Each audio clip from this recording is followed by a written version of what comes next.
Is balance even really a thing in mom life? This is a question I hear all the time in conversation that comes up with friends or when I'm scrolling on Instagram. And I'm going to push back and say, yeah, there is such thing as balance, but I think we need to redefine what that looks like.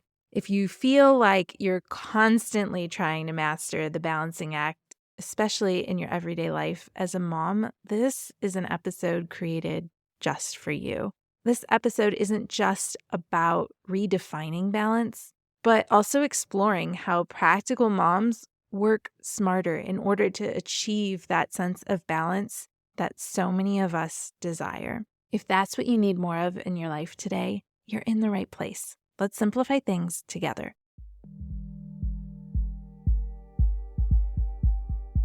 I'm Erin Christopoulos, a mother of two and teacher-turned-mom strategist who puts the pieces of mom life together so you don't have to. I get that you're short on time and don't have the capacity to figure out everything on your own, which is why I'm here to help you get clear on where to put your focus while protecting your time and energy so you can actually enjoy these years with your little ones. I'm ditching the overwhelming and unrealistic one-size-fits-all tactics and replacing them with an approach that's practical and personal, because I believe your family is one of a kind with its own qualities and values that deserve an adaptable approach, offering support and encouragement where you need it most. From honest conversations and mindset shifts to practical tips and sustainable strategies, consider this your customizable guide to mom life. With the tools and resources you need at your fingertips, you'll finally have the confidence and clarity you need to bring more intention and ease to everyday life so that you and your family thrive. This is the Mom Life Handbook.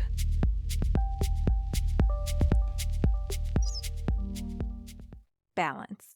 I know that this is a hotly debated topic, and you might be heading into this episode rolling your eyes at me and saying, balance isn't a thing, give it up.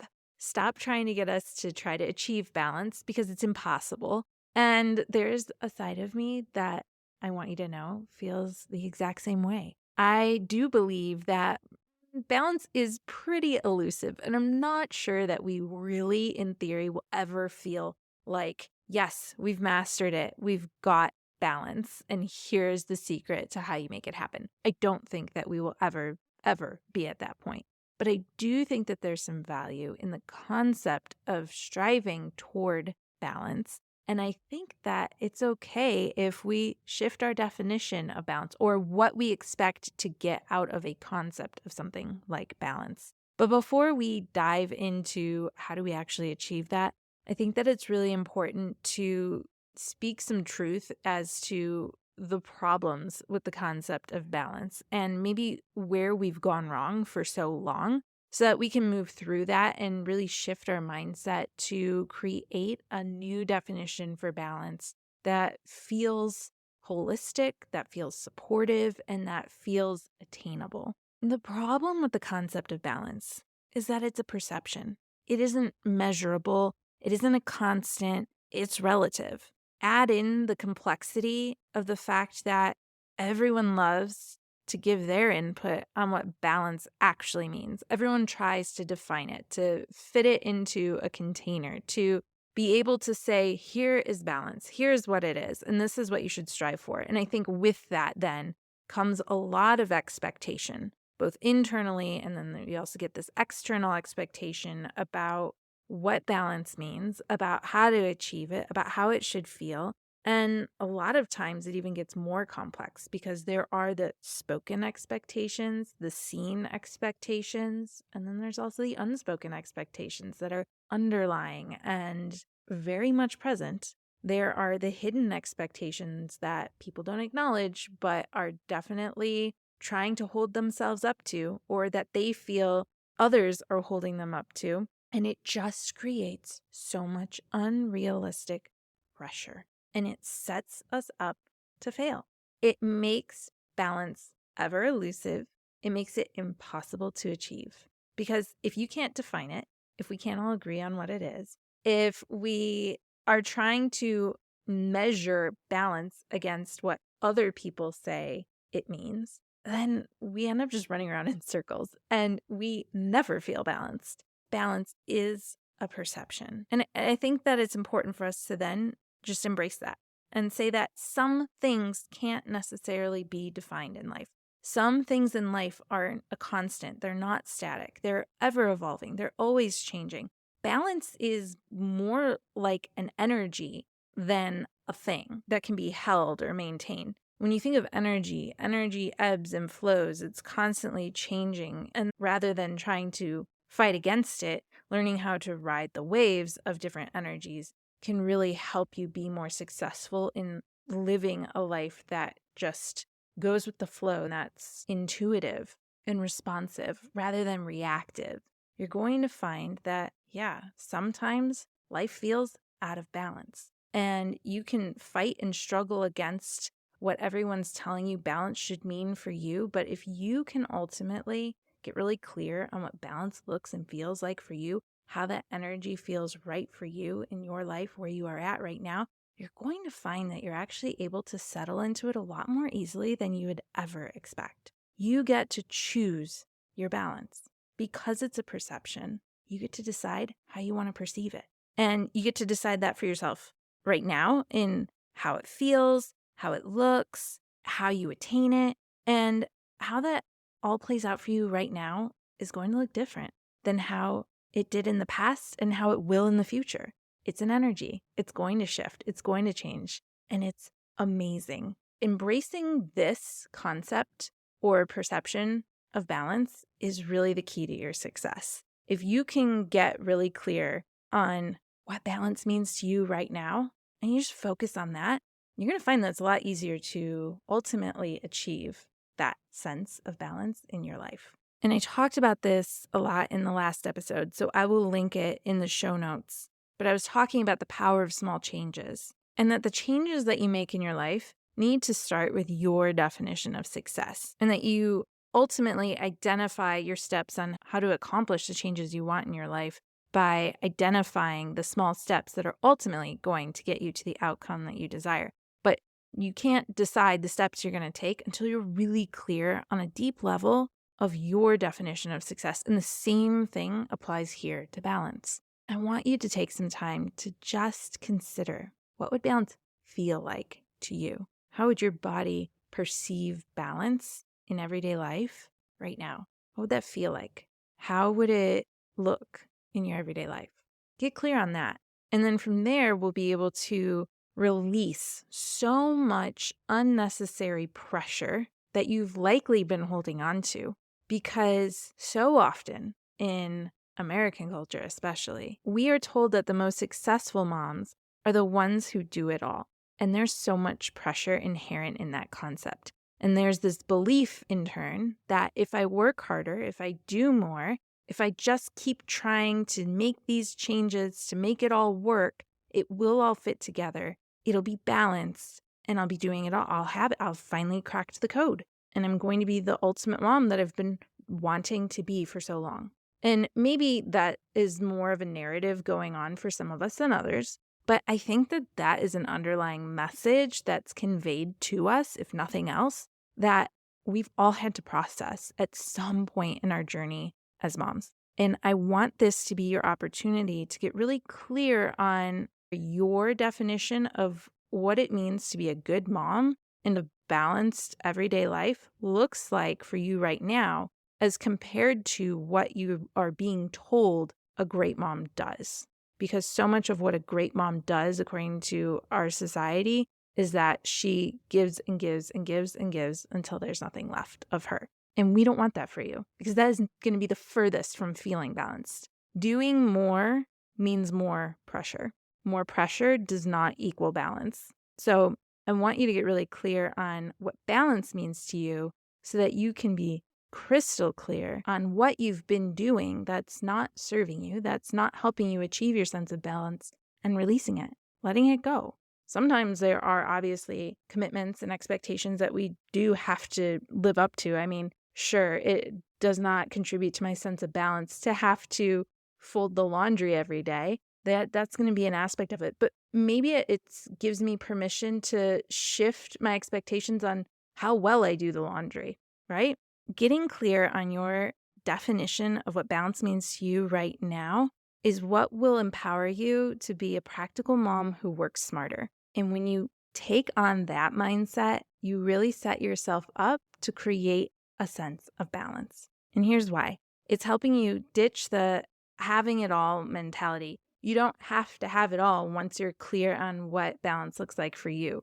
You don't have to try to check all the boxes because not all the boxes apply to you anymore. It empowers you to embrace good enough. Like in my example of the laundry, good enough is great. I actually have a whole podcast episode for you that I will also link in the show notes. Take a listen to that because it just is so important to me that we let go of this concept of perfectionism in motherhood. It's so unnecessary, and there is so much to be said about things being good enough. It allows for you to release that unnecessary pressure that you've probably been holding on to, that you've been feeling, and that isn't serving you. And here's the other thing. When you're considering what balance means to you, really lean into your values for clarity. If you're feeling like, I don't know what balance means to me, well, then shift that instead to what matters to you. At the end of the day, when you say, I want to feel balanced, I want to feel like I've been a good mom, a good person to myself, a good partner, a good employee, whatever it is,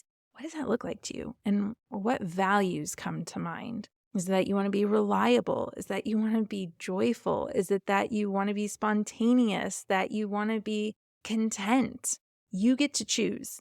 But from those values comes your clarity in terms of which levers to pull in order to create that sense of balance and which ones to turn off, which ones to turn on. And you really get to choose what that path looks like for you. And when you do that, you get to be particular about what your priorities are, what you say is important. It does take some time and practice to really find your voice and feel confident in saying no to other people's expectations and priorities that they will project on you.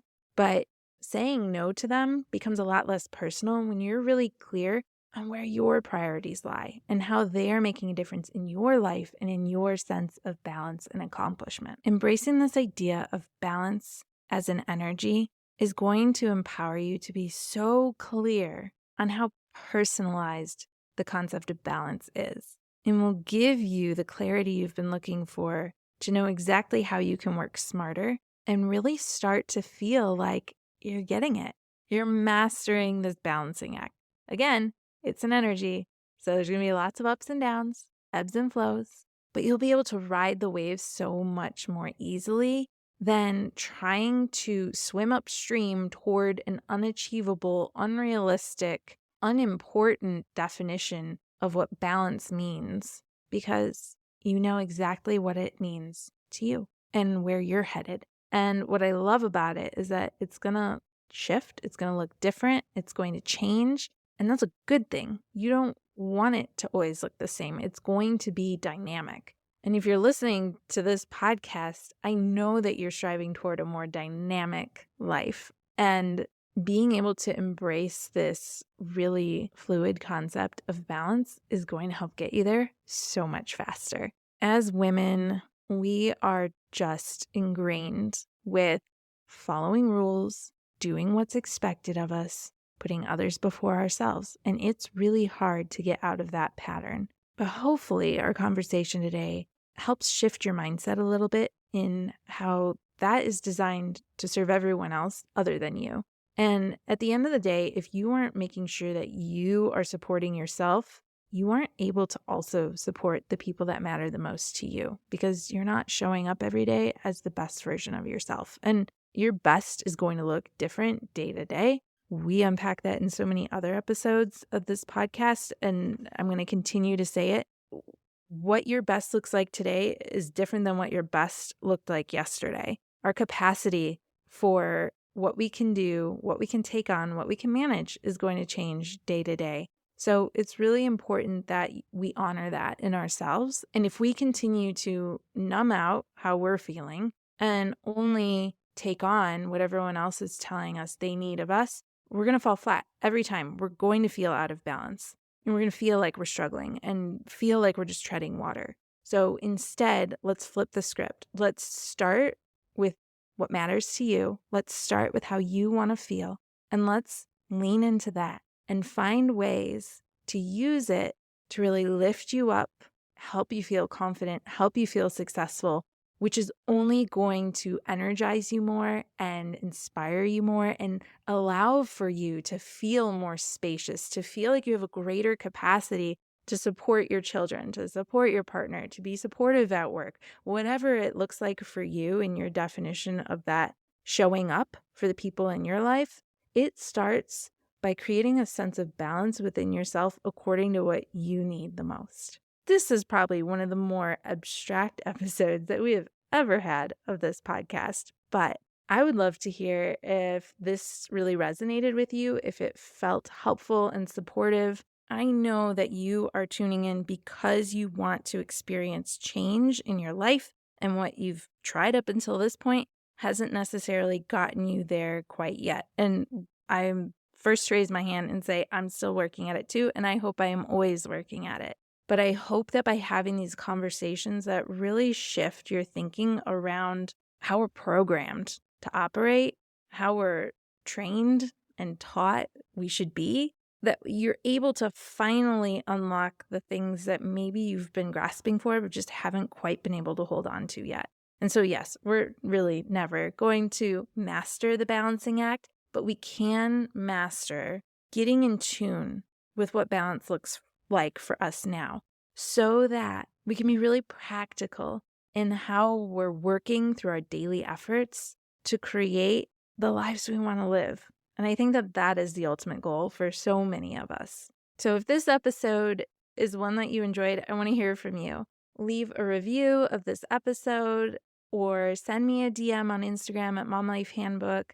I love your feedback. I appreciate hearing from you. And I want to know if you'd like to hear more episodes like this one, because I am happy to keep bringing them your way. I want to make sure that you are part of this process in creating the episodes that are most meaningful to you. So don't hesitate to share with me your thoughts on balance or on this episode or the show overall. I always welcome your feedback and love hearing from you. And if you haven't already, be sure to hit the follow button so that more episodes just like this one hit your podcast feed every week. And as we wrap up this week's episode, remember, mom life is complex, but it doesn't have to be complicated. Here's to leading with purpose and intention as you simplify mom life in the week ahead.